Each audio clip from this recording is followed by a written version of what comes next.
आज मिति 2082 साल कार्तिक 18 गते मंगलबार, कार्तिक शुक्ल पक्ष चतुर्दशी तिथि।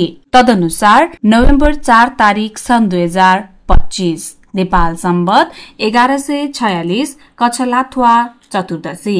मेष राशि। मेष राशिका मित्रहरू, आज तपाईको आत्मविश्वास उच्च रहनेछ, तर हतारमा निर्णय नलिनुहोला। आर्थिक लाभको योग छ। तपाईका लागि आजको शुभ अंक 9 र रंग रातो रहेको छ। वृष राशि। वृष राशिका मित्रहरू, कार्यक्षेत्रमा प्रशंसा र मान सम्मान मिल्नेछ। रोकिएका सरकारी कामहरू अघि बढ्नेछन्। आजको लागि शुभ अंक 6 रहेको छ भने शुभ रंग सेतो रहेको छ। मिथुन राशि। मिथुन राशिका मित्रहरूलाई आज भाग्यले साथ दिनेछ। धार्मिक कार्य वा छोटो यात्राको योग रहेको छ। आज तपाईको लागि शुभ रंग हरियो रहेको छ भने शुभ अंक 5 रहेको छ। कर्कट राशि। कर्कट राशिका मित्रहरूले आज स्वास्थ्यमा ध्यान दिनुहोला। आकस्मिक धन लाभ हुन सक्ने समय रहेको छ। आजको लागि शुभ रंग सेतो रहेको छ भने शुभ अंक 2 रहेको छ। सिंह राशि।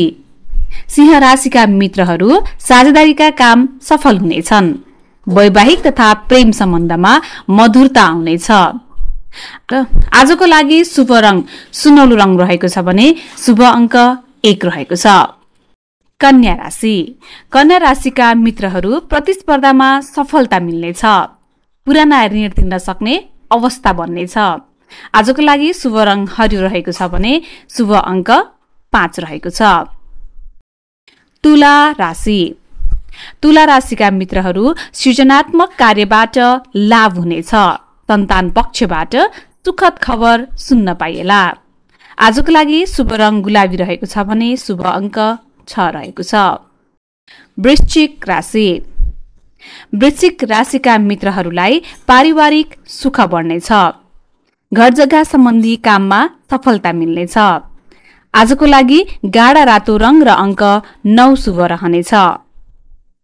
धनु राशि। धनु राशिका मित्रहरू, आजको दिन पराक्रम बढ्ने र बोलीको प्रभाव पर्नेछ। भाइ बहिनीबाट सहयोग मिल्नेछ। आजको लागि शुभ रंग पहेँलो र शुभ अंक 3 रहेको छ। मकर राशि। मकर राशिका मित्रहरू, आज आर्थिक पक्ष बलियो रहनेछ। बोलेरै काम बनाउन सकिनेछ। शुभ रंग कालो र अंक 8 रहेको छ। कुम्भ राशि। कुम्भ राशिका मित्रहरू, व्यक्तित्वको प्रभाव बढ्नेछ। महत्वपूर्ण निर्णय लिन यो समय उपयुक्त छ। आजको लागि शुभ रंग नीलो र अंक 4 रहेको छ। मीन राशि। मीन राशि हुनेहरूका लागि आज खर्चमा नियन्त्रण राख्नु आवश्यक छ। टाढाका मित्र वा विदेशी सम्पर्कबाट फाइदा मिल्न सक्छ। आजको लागि शुभ रंग पहेँलो र शुभ अंक 3 रहेको छ। यो थियो आज कार्तिक 18 गते मंगलबारको तपाईको राशिफल।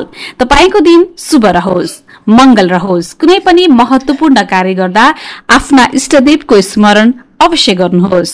भोलिको राशिफल लिएर म फेरि उपस्थित हुनेछु। तबसम्मका लागि बिदा चाहन्छु। शुभ दिन।